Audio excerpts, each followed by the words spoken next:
if we could. Just a reminder on the date and time, just as we go through it. We wanted to talk a little bit about gaps, pick something different each week to hit on dribble drive. So when you go through, you go back to the original Wahlberg stuff and, getting in on the ground floor a long time ago, it was always the first thing he always talked about was you had to create an attack mentality.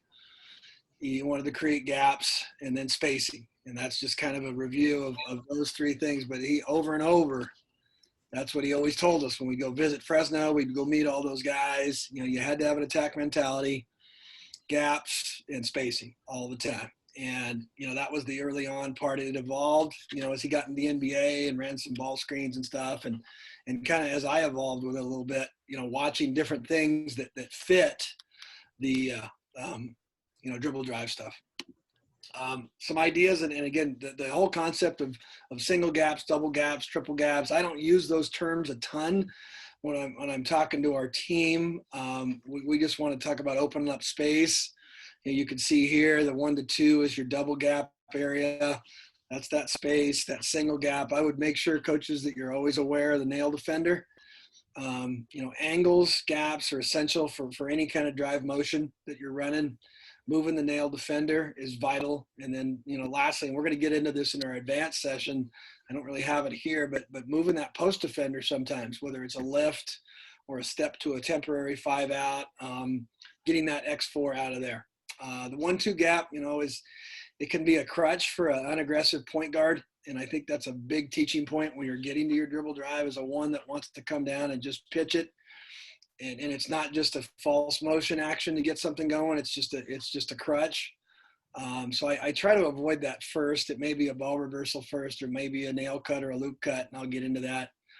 And you can see that 1 to 3 gap is what we'd really like to get into. Moving on, and again, the last point there, I think that's something that I'd like to think about is, beginning with the end in mind. If we're coming down and getting into our dribble drive, what do we want to finish with? How does that possession want to finish? And for us, that's we want to play off that penetration. That's where we want to get our points, our shots. Key or 3, mostly a little mid-range for the right player, and teaching a lot of those finishing things. And we're going to go over that later in our 12-week session or 6-week session, where we cover a lot of those things that we've seen that have been really good to us in the dribble drive and the finishing around the rim. Some strategies. I think there's 3 big things, and the third one kind of encompasses a lot of things. But you can create gaps with player movement. It's cuts and clears. You can create it with ball movement, and typically for me, it's a combination of those first 2. Getting players and the ball moving simultaneously leads to bigger gaps. And then the last part, that's kind of incorporating traditional. And when I say that traditional, things we think of as set actions, whether that's staggered screens, ball screens, away, pin downs, even pass and cut into your dribble drive. And I think I really believe this is, if you're going to teach something well and you believe in it, got to create your own language to it, create your own terminology. We're going to give you suggestions and things that we like. But I do think that having your own unique language, I'm always looking at football coaches' play sheets, and they always have their family of plays. I love looking at that kind of stuff, and it kind of stimulates your thinking and makes you kind of make it your own. And I think that makes basketball fun. We can take stuff and make it our own, even if it's a little bit of someone else's stuff, and make it your own. And some of the best coaches out there take other people's ideas and just make them better.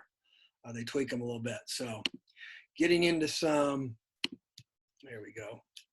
Just want to make sure. As far as the player movement goes, there's some cuts that I'll talk about. There's the loop cut, the basic loop cut that you see a lot of times in dribble drives. Some people I call them nail cuts. I think most of the time it's called a loop cut, and I'll have that diagram in the next one. For me, a push cut, where we're taking a player, a 2 or a 3 typically, and sending them through to the other side. Calipari did that a bunch in his dribble drive.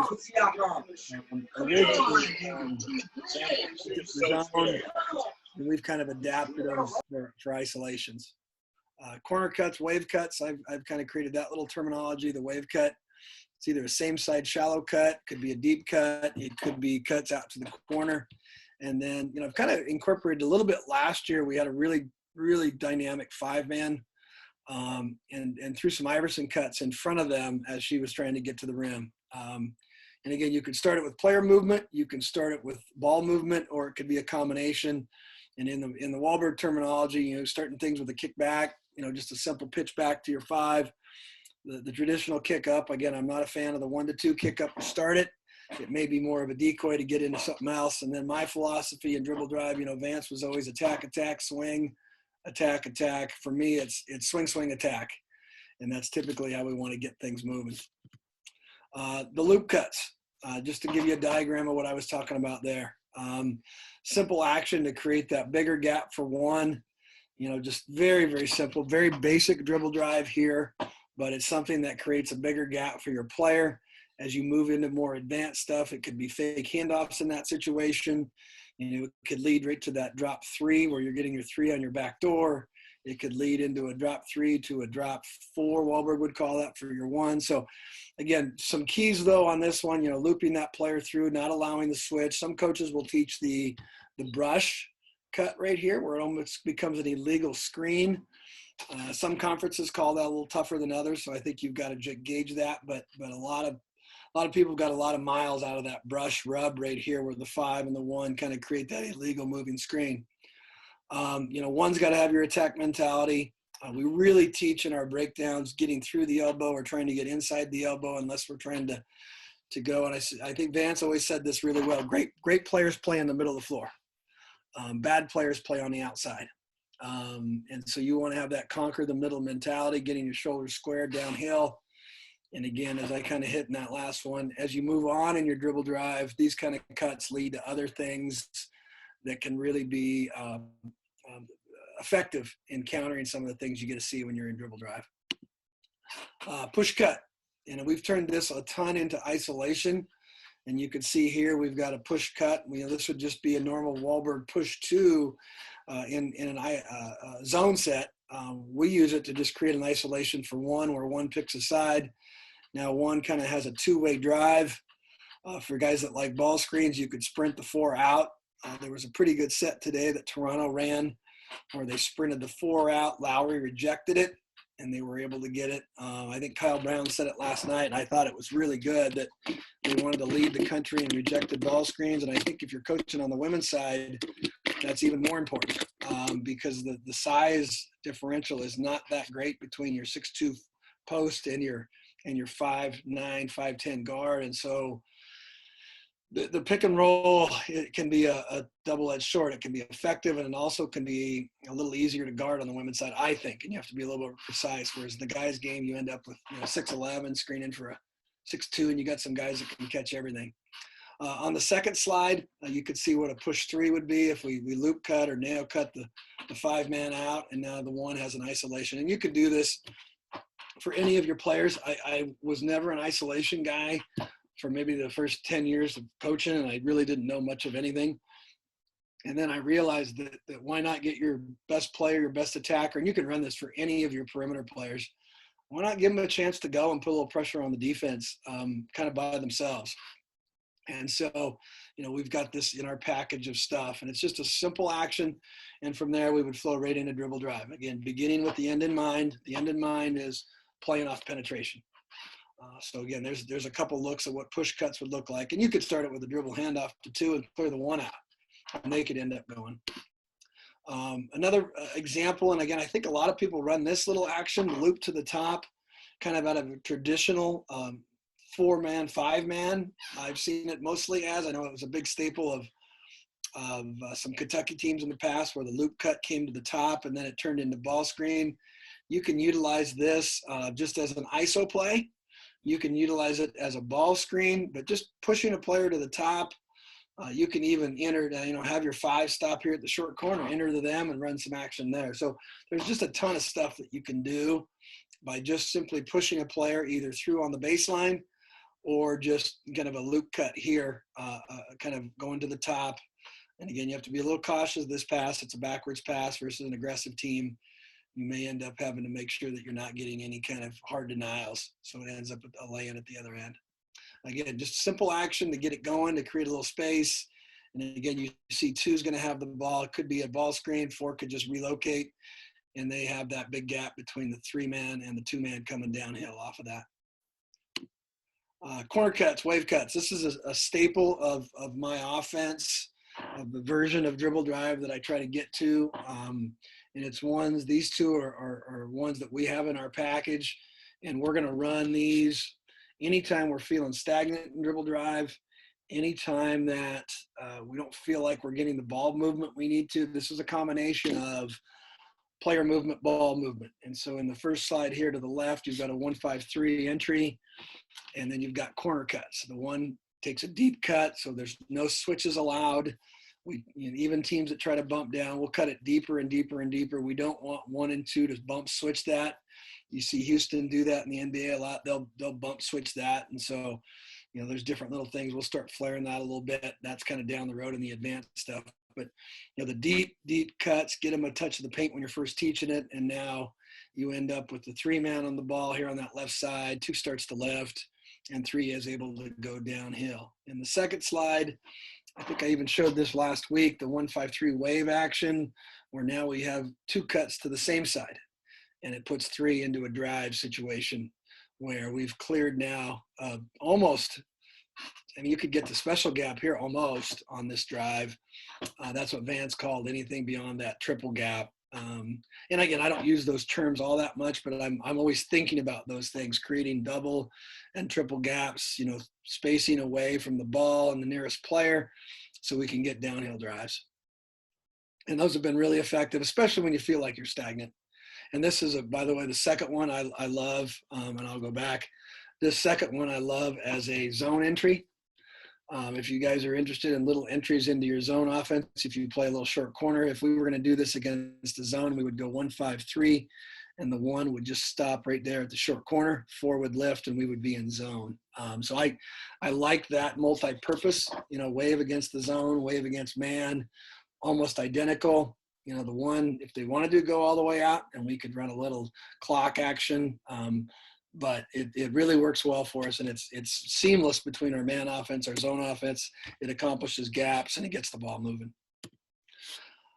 Iverson cuts. This is something that, for me, we kind of added, and I never really did. I spent some time talking with Mike Neighbors over the years, and, watching some of the stuff that he does. And what I've noticed is, watching his film, watching Arkansas, is the push cut. If you run a push 2 on this left diagram, the X2 has a tendency to stop right on the midline, because that's what everybody teaches in their shell drill. And I think that's important, that you think about what other people are doing to defend just everyday actions, and then think about things that make it harder to guard. In this case, that little Iverson, I don't know if it's technically an Iverson, it's across the free throw line, but I think that's the name that people have given that type of cut. Most of the time it's over a couple players, and then you can loop them or you can isolate them. This is a little action we ran, we called it jet, and this was just, it started with a handoff and a space, and then the 2 fired it to the 5, and we just jetted across. And what would happen is X2 really followed tightly as they came across. There was no stop on the midline ever at all. X2 always would follow beyond the lane line extended on the left side or the key, if that gives you a better visual. And 5 gets downhill, and so it creates that big gap. And I encourage you in any of these things to play around with it. Look at stuff that maybe you already do within your dribble drive, or if you're just starting dribble drive, incorporating some little concepts in your breakdowns, your 1s, 2s, and 4s, your 1s, 2s, and 3s, because then it kind of flows seamlessly when you start doing it 5. And I'm always a big whole guy, even though that's kind of old school. We'll kind of give them the basic outline of it and our basic spacing and some key tweaks, and then we'll start each day breaking it down. It will be a weird year this year, in that we're kind of starting virtually, and then we're going to get to 2 people, and then we're going to get to everybody in the gym, and then we're going to have a break, and then play hoops in January and February. So, and hopefully keep going from there. So anyway, in this action, you see that jet cut across, that Iverson cut, and now it creates the big gap for the 5. And again, those things, you could play around with it in different ways, but I really like that action, especially if you've got a good downhill driver. Last thing I've got for you here before some final thoughts. And again, I want to keep this to where we can be interactive at the end. This is one that I got off watching kind of a deep dive into the 76ers that I think can work for anybody in their stuff. I'm a big fan of the fake handoff. I think it's really hard to guard. And here's what the 76ers did with Embiid. So if you visualize this, we have a little ball screen pin down, which is common action in the NBA. And it would be a one to two pass here to Redick. And of course he can get rid of it quickly. I don't have that kind of player, but I can get that ball reversal off that pin down. So we would send it from 1 to 2, and then we would play a little fake handoff. And again, this was Redick and Embiid. That's why I have that description down there. But for us, it became great little action. And you notice the 5 here on that fake handoff has a huge gap, has a paint touch, which we measure. And now again, your 3 could find the window. The 1 could start to slide behind. If you like getting to 5 out spacing, you could even take the 4 and move them out. That's kind of a personal preference. If you like going 5 out rather than 4 out, 1 in, I think dribble drive works great with that. But again, it's good action, and for us, this action here at the end on the right side is stuff that we have as our transition. And I think I've shown that before in some of the sessions that we've had. So, there's a great little set play for you. If you want to walk away with one thing, that's a good one. And I think that works at all levels. Now, what you get might be a little bit different. If you've got a quick catch and release player, it might be the pin down. If it's, a player that can really show ball and then get middle and go there, and that could be run both ways. If you've got a right-handed driver here, you can get him the ball on this side and run the same thing. Some final thoughts before Marc kind of takes over. I think actions improve your gaps, they improve your driving angles, or just simply do what we want to get to is a paint touch.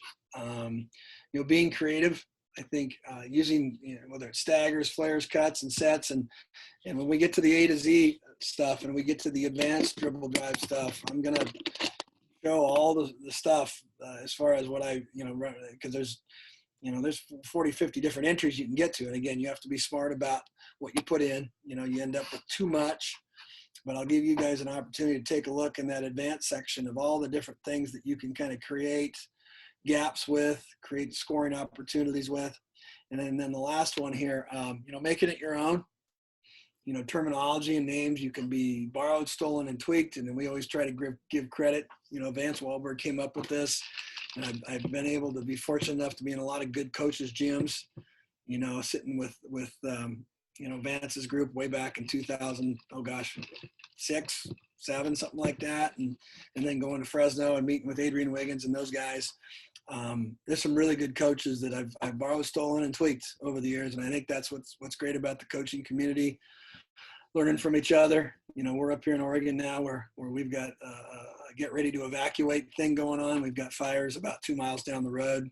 But again, it always encourages me and makes me feel grateful when I get in a room with a lot of coaches that are just trying to get better, because I'm still doing the same thing all the time. Not a master of many things. My wife will tell you that, but I do love learning, and I do love sharing. And I think that's what we all should try to get to. If you've got questions, I'll put my email in the chat room. Marc is going to go now, and he's going to kind of talk about what he really likes to do in his stuff. And again, I always say it, and I end my 60 seconds with KG stuff with good luck coaches. So anything you need from me, guys, let me know. We're excited about going next week on Monday. We're going to show all the best stuff we can and make it worth every single penny. Because I know that when I spend my bucks on those kind of things, that I do not want stories and jokes. I want content. And so then I can sift through it and see what works. So good luck, coaches. I'm going to stop my share, and then I'm going to let Marc go, and I'll type into the screenshot there with my email again, just so you can have that. All right, guys. I'm a high school coach, so I try to keep it as simplistic as I can. And my heavy influences are obviously Vance over the years, Greg Campy, and lately Eric Bridgeland of Whitman. So throughout the course, you're going to probably get some Bridgeland stuff from me that maybe you haven't seen. Campy stuff, obviously Vance stuff, and then obviously Kurt's been a big influence of late with a lot of his flare screens and some ideas. So I'm going to share my screen here. All right, so let's see. Are we good? Kurt? Yep, good. Okay. So a lot of same terminology, a lot of same stuff. Kurt's diagram a little bit different. I like to do a loop, but we like to blur it.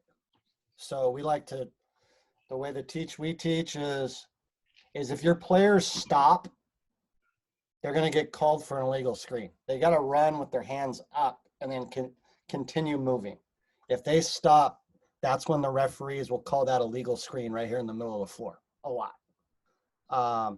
So we just call it a loop when we want to send our 5 through in a shallow cut loop.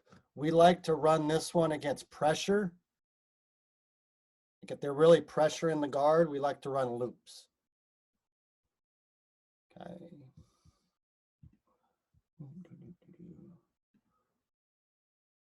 Oops, wrong file. Sorry, guys. I should have downloaded it. I just have it in my cloud, so I might have to download it real quick. Let's see. There we go. So we triple digit our triple gap plays. And typically the first number, not always, is who passes the basketball. So in this instance, we like to run a 150 action for a couple reasons. Maybe we want to get our 5-man the ball, or we've just been dribbling too much and we want to get movement and cutting like Kurt said. So on this one, we like to go get our 2-man open, go 1 to 2, and we do a basket cut. First time you run it, he may be wide open. A lot of times when you're teaching your players to cut, they just loop out or they corner cut and they're not looking for the ball back. And a lot of times if they cut straight to the rim first, they'll be open. On the pass back to the 5, the big key is here, 3 is yelling with their hands up, yelling for the ball. So if you had volleyball lines like on your court, they're running up to this. So it's like this volleyball line area. High and wide on this one. This is against teams that really like to pressure you. So maybe the second time you do it, 3's coming up, yelling for the ball, and then they're cutting. My arrow's not great. He's really more of a decoy, but we are trying to get him maybe on a back door and then creating that big gap for your 5-man. I don't have it here tonight. We'll probably show it to you. If we did a 250 call, a 250 would be for me to dribble out the 2 and send the 2 to the corner. So the 1 and 2 would switch spots. What you really want to do in this situation on this one is put your best shooter in that corner where the drive action is going to come. If you can always have a good shooter into your triple gap drive action, as they're heading that direction, you're going to put that defender in a tough spot. A 253 for us is we throw 1 to 2 and see how my 1 actually basket cut here to the rim. So that could be a give and go, and then they fill out. So now we go 5 to 3. All I'm really doing is moving chess pieces and getting my 3-man to the top and getting that top angle drive. So you have a really good dynamic 3. Instead of them having be on the wing, you may want them be in the slot area, getting a right-hand drive. Okay, so that kind of shows you how they finish out. We'll get into this, but anytime everybody, see, I moved it here. This is something I wrinkled. On this last diagram, I have the 4 on the block. On some of these sets where we go right-hand drive and we're driving, if my 4 can shoot it, we'll space it and get into a 5-out type of setting, and this gives this guy even more room to operate. So if this player helps, that's a kick to the corner for a 3 instead of the layup. Just to get some screening actions. This is a common set, a Wahlberg set. Kurt may know, I don't even know how he came up with the numbering system 411 for this one, but it's to get the ball back to your point guard in a live dribble. So they brought the ball up the court, and now they're going to pass. The two's going to get open however they need to get open. L cut, V cut. They need to get open on the free throw line extended area. So now on that, our one sets like a brush screen, and the 5 comes off of it. So your 5 might be open right there on a cut. The 1 continues to screen for the 3. So now your 3 becomes the point guard spot. Your 1 comes where the 5 would normally be. And now we go swing, swing, and we're getting that action in the slots. So you're getting everybody touch the basketball for the most part, and you're getting action. This is the basic one, guys. 415. I mean,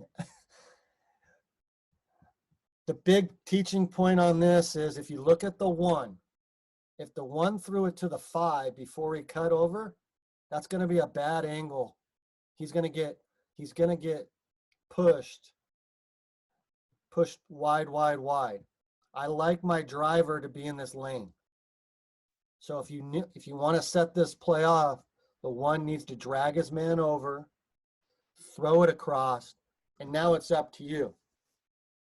It could be a 415 through, a 415 loop. It could be whatever you want, whatever type of cut that you guys choose. If they are playing pack line, this is going to be a cut through.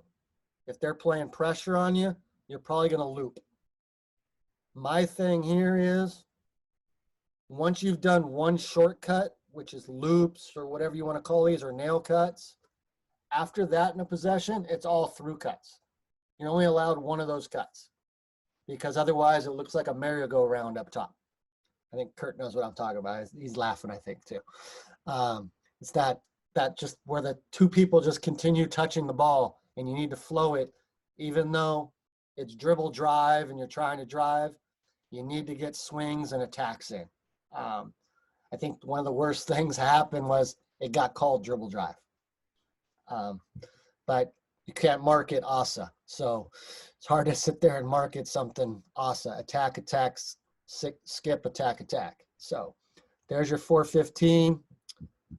I'm going to bring up my digital board here and show you a couple other options. Let's see. My screen got locked here. All right, stop the share. And we're going to bring up my digital board. All right. Something I've been looking at on this is putting instead of being traditional with your dribble drive and being like this, putting your player in the nail. So if your guy drives like this and he gets 2 on the ball and they help and he steps, it's a swing and it's a drive straight. It's a bad closeout. Vice versa, if they dribble here,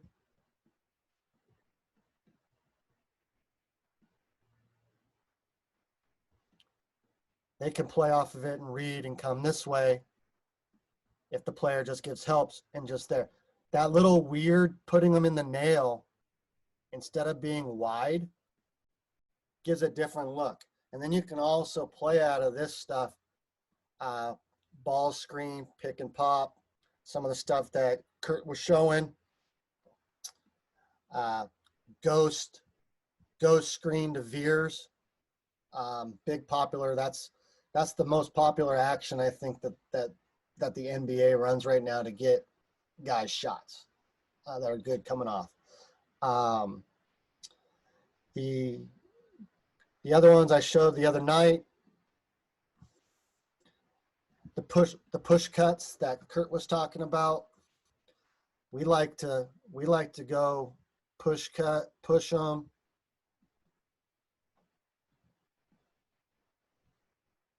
And then bring our guy over here and play just ball screen and either pick and pop, pick and roll it. We might, depending on how they're guarding it, we'll do that. And then get yourself if they're hard hedging, we'll send our center up. And that'll get us into about our 12th week stuff, guys, or not our 12 weeks, our 6 weeks. When we get to advanced DDM, DHOs, and ball screen stuff, how to use a talented big man, how to use 2 posts, stuff like that. There's so many different ways that you can get into dribble drive, but I think the basics are that need to be harped from day one are how to create gaps. That is, create gaps in your spacing. So I didn't go over it, just simple stuff. We would call this 1 through. 1 to 5, cut them through. That was my terminology. If from the bench, if my players couldn't read anything, 1 through. If we did a 5 through, say the one has the ball 5 through. So whoever number it is, you tell that player up top to cut through. And for us, it doesn't matter if the 2 was up here and he was in the 1 spot. For those verbal calls, that would be 1 through. No matter if it's your point guard or not. Okay. The other ones we have was, we just would say like 5 loop. We had a really good one if they like to switch or like to do some things with, we would call it 5 loop and then the player's name. So if they looped, and I was reading from the bench to help, 5 loop player's name would be a throwback. So for me, high school wise, it takes a full year, if not a year and a half, for the kids to start picking up terminology and stuff like that. If you're at the high school level, if you're freshman coach and you're installing this, gets them to understand the 3, the drop, the drag, the rack, spacing, and how to create gaps, you have a really good freshman coach, because the finishing stuff will come in your program as you develop your players. But the hardest, the big three, the racking mentality, the spacing, and creating gaps are what needs to happen. And we just kind of tipped on some of them tonight. There's so many different ways you can do it based upon how teams defend you. But good old sometimes what I called 5 through, just to get that action. Like, I'm not a big fan like what Kurt said. Kurt was meaning this. If you're just doing this,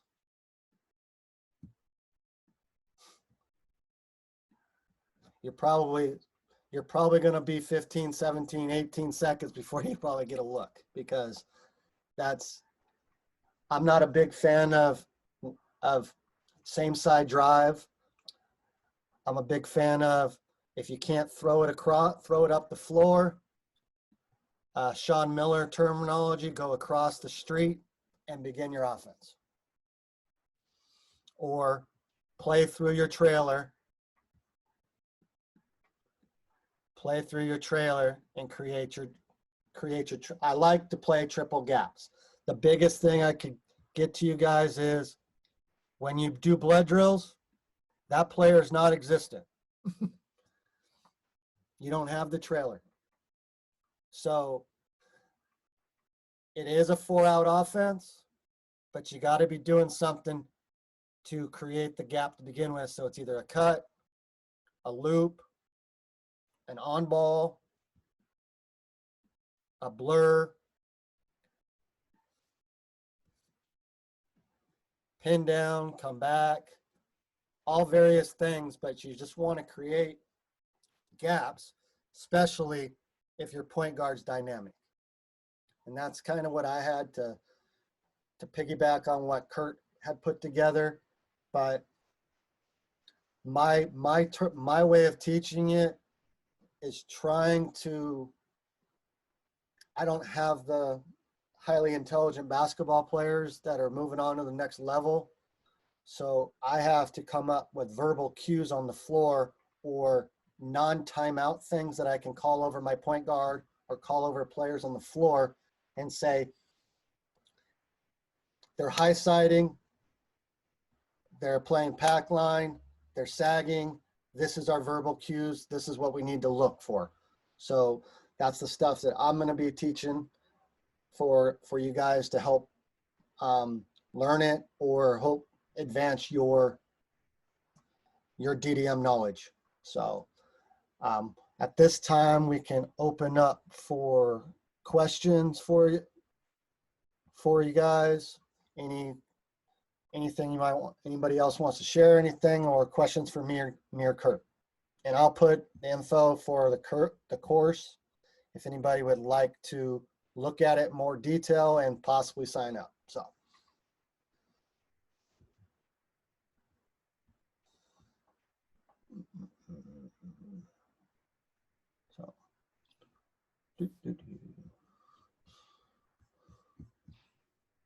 Mark, there's a question about middle school there. Middle school. Started the teaching from Corey.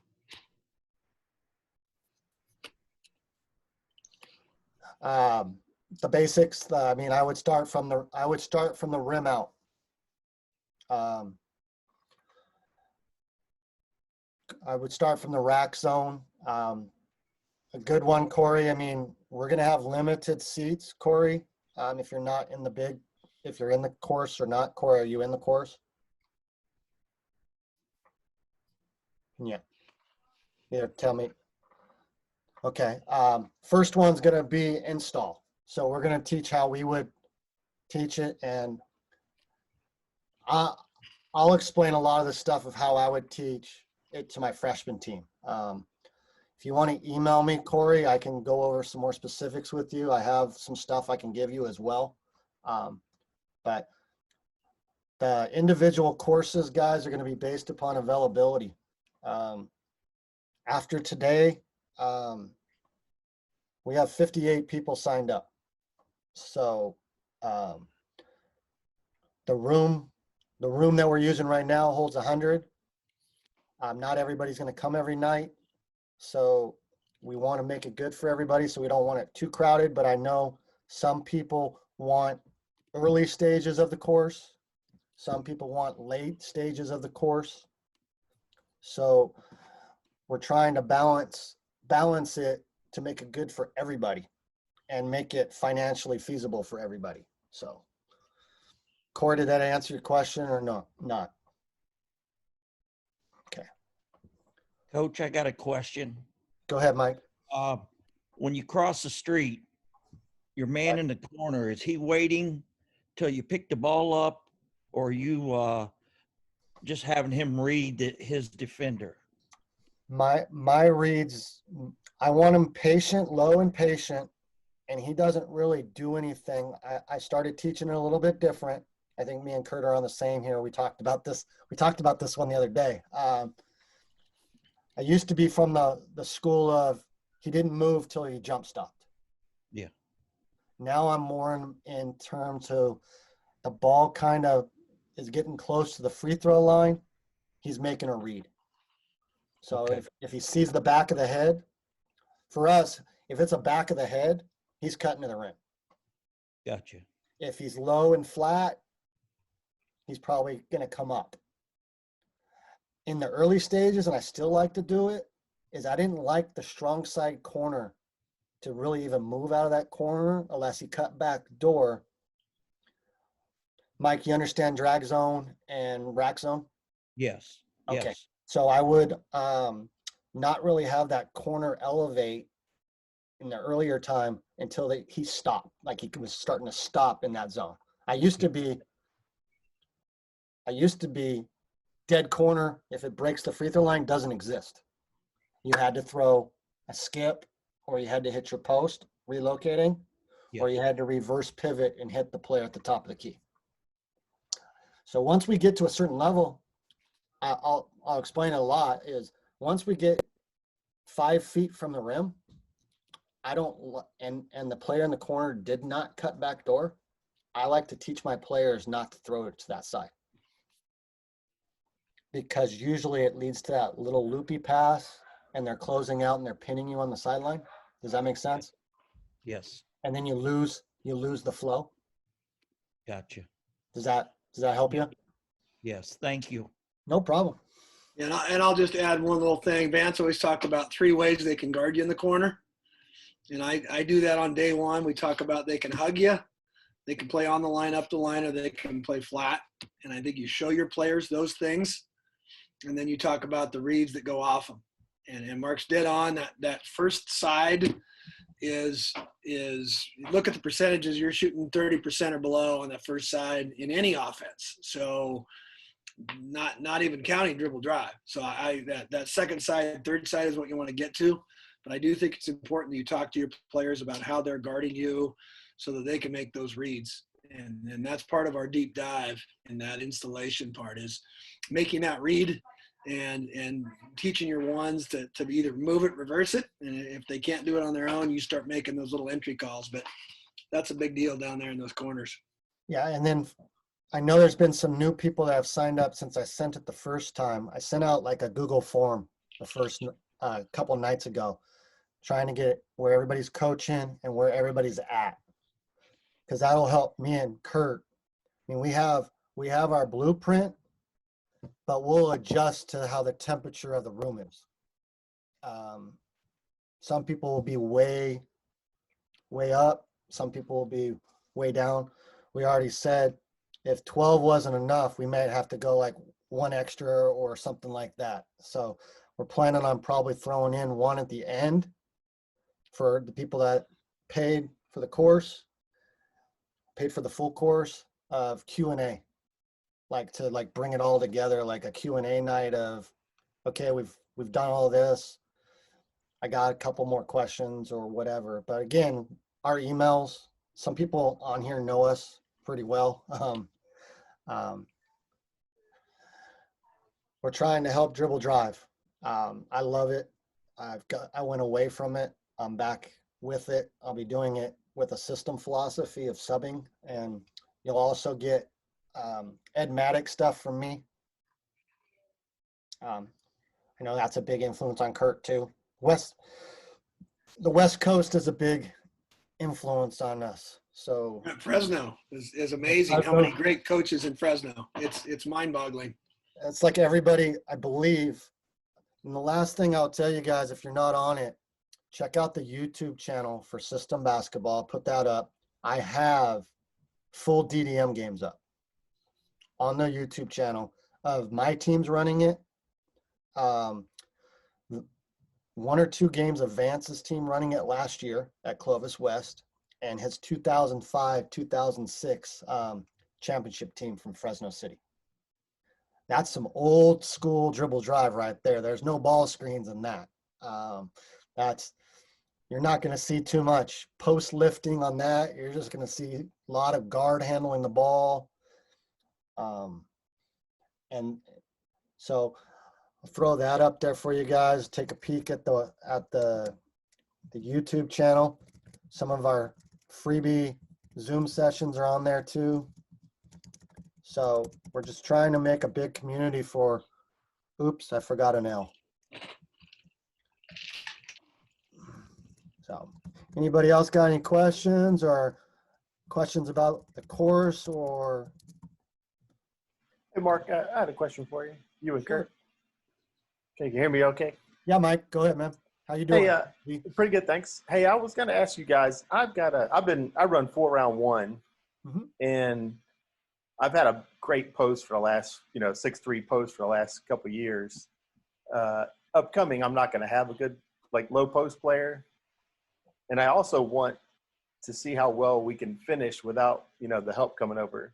We get a lot of dump offs to the big guy off drives. So I didn't know, have you guys ever run it where when, you're 4-round-1 your post is going opposite the drive. Have you ever emptied out that post every time to the 3-point line? And then, because that's what I was thinking about doing. And then once the guard gets in there and kicks it out, that guard is the next post. I've never done it all the time. I've just done it on a few like sets. Because I'm thinking for my younger kids, I want my posts getting outside more to develop their perimeter skills and stuff. Nobody wants to be in the post, Mike. Yeah, and I've had a kid, I had a kid last year that got stuck in there, and it didn't really help their, I felt like I didn't develop their perimeter skills. But I don't know if you guys have ever done that where it's a continuous action like that. I'll talk on that a little bit, Mike. Right. We started going a lot of, I guess you could almost call it 5 out with our dribble drive. And there were 2 ways that we got into it most often. I mean, we could always just call a 55, which for us was our 5 out. And that was just the key for the rim runner to get out. But what comes to mind when you say that is Princeton, just little chin action to start it. Right. Gets you right into, instead of, that post down in there. Now they're stepping up, back picking. You can do lots of things. And then you get interchangeable posts. We'll run different people down there out of the Princeton stuff, whether that's just a 1-5-3 and running the 1 down there, whether it's a kickback or kind of a kickback 5 and then go back and throw it and then get the 5 down there. But we'll run anybody we want down in there off a chin, or we'll just empty them out and start playing. The one thing I always said about 5 out or emptying my post out of there was I never liked starting 5 out. Same for me. Yeah. I still like somebody trying to stretch them out a little bit. And maybe someday I'll wake up and decide that's not what I want to do. But we'll just empty them out if it's simple. But we really like the chin. And then I started playing around a lot last year with some horn sets on dead situations, where it's a 3/4 dead or a half-court dead. And those really lended well to all of our dribble drive stuff, whether it was just, an isolation or the traditional horn screen, the screener, or some little intricate stuff that we ran, some of the Izzo rub cuts that we would just get. Again, we had a pretty dynamic 5 player, so we could screen there, and there was not a lot of situations the team could help a bunch off of. So, those are the 2 things that we did a ton of, and I think it's great as long as you, to me, start with the 4 out spacing. Yeah. Get a paint touch, and then the 5 out spacing is just fine. I just think, anytime I watch the Bucks and Giannis and they come down to their 5 out and they try to go screen away, which is great, and then they make a couple different reads out of that. It always feels like there's just too much room for the opponents just to go 1-2-2 zone and stop people. I like to start out 4 out 1 in and either leak them out, run some chin, run some horns, and then you go into it, because horns is great because the kid just steps away. If you want to run them through and then get them out, we run a little isolation where in a horn set, we just throw it to our driver. Everybody wave cuts to the ball side like that diagram I showed, and now you're 5 out, and you've got a triple gap to start it, and everybody just plays basketball. And that's truly, again, beginning with the end in mind. I want to play off penetration, and that's perfect for us. Okay. Yeah, because I don't like starting in 5 out. It just, there's no gaps to, the dribble, that's too crowded for me. So, but I was trying to figure out a way to get my post out of there. And because I love how Novak, I don't know if you've seen the Doug Novak videos where, he's got that ball side post player. It could be a guard, and that wing player drives it and you just fill in, you pop out behind him for a nice, 3-pointer or something like that. So. Yeah, he runs a lot of 1-2 like entries and stuff, and then he'll give him a 2-way drive and then play off of that. And yeah. He's really good at. If you deep dive into Bethel, you can get some. Oh yeah. Some little sets that are pretty stinking good. Yeah. That are just high-low entries out of some of his stuff, out of chin. He's worth a deep dive for sure. Yeah. He's great. Good. All right, thanks guys. Good to hear you, Coach. Yeah, good seeing you. Love your Twitter stuff lately. You saw my Bobby Knight Twitter today. We were talking about it before we got on, and then you popped in. I had to fight some people in the DM. So good old Twitter wars, I guess. Yeah. Anybody else? And I called it. Game went into double overtime. Yeah. Game 7. I figured that would happen.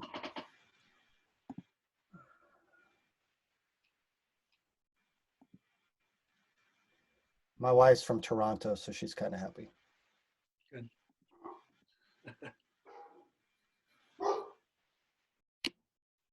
All right. Let's see. Let me put pause on here.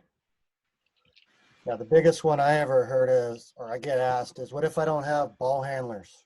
What if I don't have shooters? Well, then you probably have a cruddy team.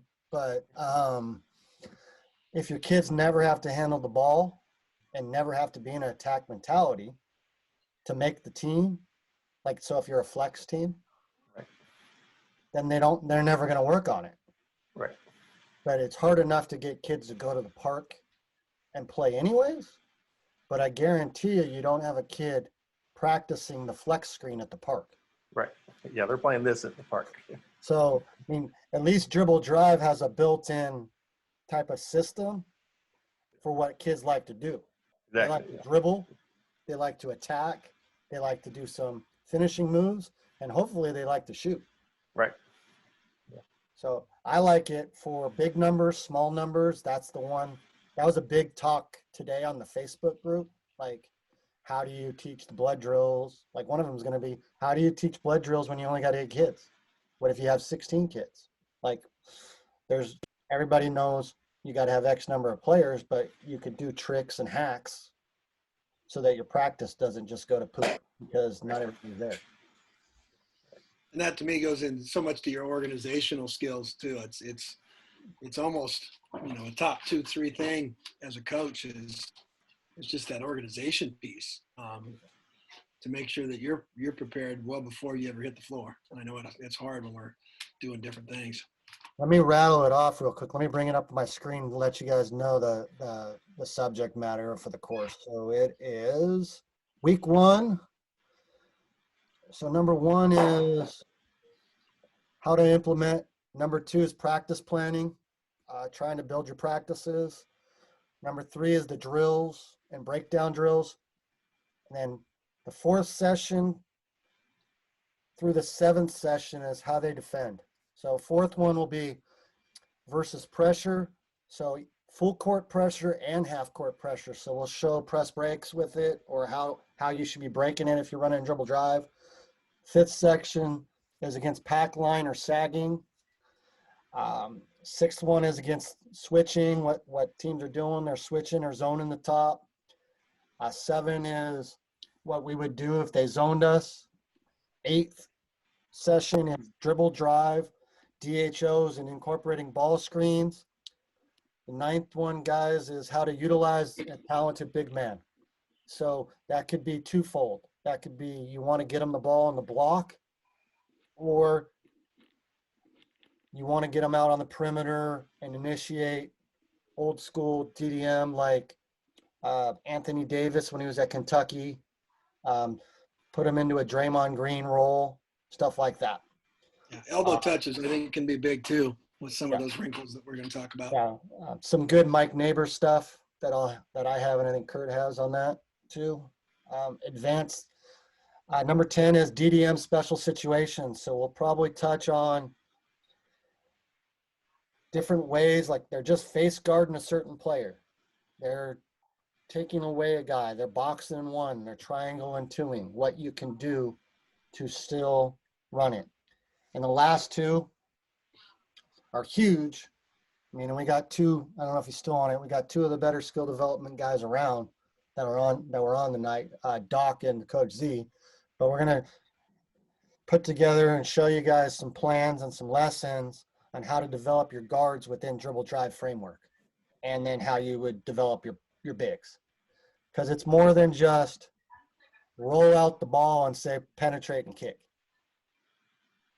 I mean, Coach Z will tell you, other people will tell you, people get in the paint all the time, but they're shooting up shots with 6 arms around them. They're not reading the floor. So they're not understanding it. And it's more than just the blood drills. So it won't just in the fall and the spring. I don't know about Kurt. I don't really just do blood drills in the fall and the spring. I do more 2-on-2 playing, 3-on-3 playing, 4-on-4, some small-sided games that are all on Coach Z's site that I've used, but stuff like that. So, Hey, Mark, quick question for you. Uh-huh. Just about, or Kirk, I don't know if you've ever done this where you have the difference between running dribble drive with girls and boys. Like I've been with girls the last 10 years. I was with boys the first 15 years. I found I could run it a lot easier with my girls to get them to be unselfish. You know, I'm thinking if I ran it with my guys, but I didn't run it with my guys back in the day, but I could just see it being harder to tell them don't take certain shots or, Yeah. I don't know if you guys have ever experienced that at all. I'll let Kurt talk about the girls side of it. I have not, but the guys side, you're right. They'll throw up what I call they'll throw up diarrhea shots is what I call it. I mean, it's vomit. Like, yeah. So Kurt, we talked, Kurt mentioned some of the differences, I think last night or on the podcast that I did with him. So, yeah, I think there's the first thing is the obvious ones, the physical length that you don't necessarily have to deal with when you're going guys versus girls. But you're right. I think the fact that you've got a mentality of pleasing, of being part of a team first and foremost. Rarely do you run into that kid on the women's side who's just going to jack up everything. Doesn't mean it doesn't happen, but it's a little bit more rare. And that mindset is a little bit better. I thought, dribble drive fits the women's game so well. I always worry. I watch some guys' games, and not that it wouldn't work in the guys, and Marc will tell you it works great, and I love it too. I would do it on the guys, but there's the length issue. You do have the lob option a little bit more. When you're playing the guys, you do play above the rim if you're at certain levels. At high school level, maybe not. It would take your best player probably on the guy's side to be an unselfish guy that wants to share the ball first to kind of spread that around. But I've, on the women's side, I've been doing it for a long time now, and I love it. And I think that unselfish aspect of it lends to better play, lends to better dribble drive, the extra pass. I'm a big fan. The two things that I've kind of added in my breakdowns, we don't go forever at the junior college level. We're going 2 hours, but the 4-on-3 paint touch games where we're trying to create the extra pass, putting different rules on it has been really good to us in the 4-on-4 cutthroat. Where you start every possession with an action, whether that's a loop cut, a swing attack, and has been really good to us too. But going back to the original question, I do think, it can work for anybody. I love it. But I do think on the women's side, there are some built-in mentality things that help you. Yeah, thanks.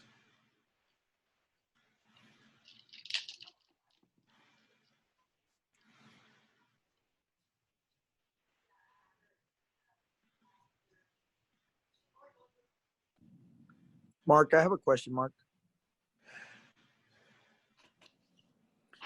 I'm sorry, I was on mute, Pete. Sorry, go ahead. Okay, Mark.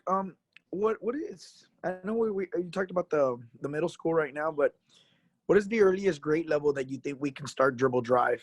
I had an elementary team, of course, because my son was in that elementary team, and we run dribble drive at the high school, and about 80%.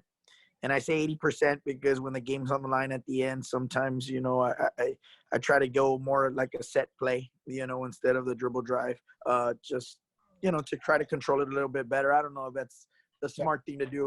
We've lost. Go ahead. Go ahead. I'll let you finish. Yeah, we've lost games because of stupid decision-making that I made like that. But I just want to make sure that my kid has an opportunity. He's a sixth grader right now, and I want to start running dribble drive with their group. I don't think it's too soon, but I want your opinion on that. This may hurt travel ball people's opinions and other people, but I don't think kids should play 5-on-5 until they are in sixth grade. I think I don't know if you've gone into an 8U event and watched kids. It looks like a soccer ball where everybody just migrates to a ball, and it just looks. I think they should be playing like 3-on-3, like small court games. But sixth grade, you should be fine. Dribble drive teaches kids how to play. It doesn't teach plays. So the more I would try to almost do a more of a dribble drive-ish with 5 players, 5 out-ish, so that everybody's touching and moving and getting a touch of the ball. I wouldn't even pigeonhole kids and say you're a post that early, because I don't think like specialization of positions and stuff should really happen until probably high school. I think everything else, I think below high school, it's all development. Probably even below varsity. Everything else is development. I mean, I did not run dribble drive I ran parts of it, but not fully the last 3 years. But the last 3 years, my freshman and JV team ran it. We ran whatever we needed to run at the varsity level to stay competitive, if that makes sense. That's how much of a developmental. Yeah, that totally makes sense. I think it develops players. I agree with that. I just wanted your. Yeah, I wouldn't be going out. I wouldn't be going and doing flex offense or a 1-4 or a John Wooden UCLA offense or anything like that. I just try to keep it simple. I don't know if I would get into the drag, drop, rack type reads, like all the nuances. But I mean, Kurt, what do you think? Well, I agree with you. And 5 out to me, anything 5th, 6th grade is 5 out, or maybe you've got the one big kid you might throw down there just to keep them involved. But yeah, and then keep it simple, like 2 or 3 rules. You pass, you cut. Later on, you can give them specific. Okay, we're going to cut ball side corner on this entry, and but passing, cutting. What we always did on our younger levels is our offense, our dribble drive was fist. And at the lower levels, we would tell the JV or those 5th, 6th grade coaches, call it fist 5 every time. Fist 5 means you got to pass it 5 times before you drive. And then because you have the one kid that just drives it and is maybe better than everybody, and then you have then they get better, and then it's a fist 4. And then they get better and they start following your rules, whatever your rules are, whether it's pass, cut, or maybe you're going to go strict dribble drive. Then you're down to fist 3. And pretty soon you just call fists and they're just playing. They're reading the defense. The kid that racks it, everybody gets it. But those things to me are perfect at that level, because it creates the mindset you want. And to me, again, as an old high school guy, when they came into the high school, with the ground running, that's why we're able to win state championships. And again, we're all in different spots, but we had 9th grade kids that can contribute on day one because they had been doing similar stuff. Now it was at a higher level, more advanced, more details, I guess you could say, to it, but they were ready to go because they had been taught an attack mentality. They knew how to create gaps. They knew most of the words that I was saying, even when I was spitting and yelling at them. And then, it was they were raring to go. And I think I would encourage you strongly to just come up with something simple and let them fly, and then tweak it as you go, whether it's adding a number, 2 or 3 passes. We do that at the college. If we feel like we're going a little too much iso ball or we're not moving it, we'll run a fist 5 and maybe eat 20 seconds because we're up, 9 with 92 seconds to go or whatever. So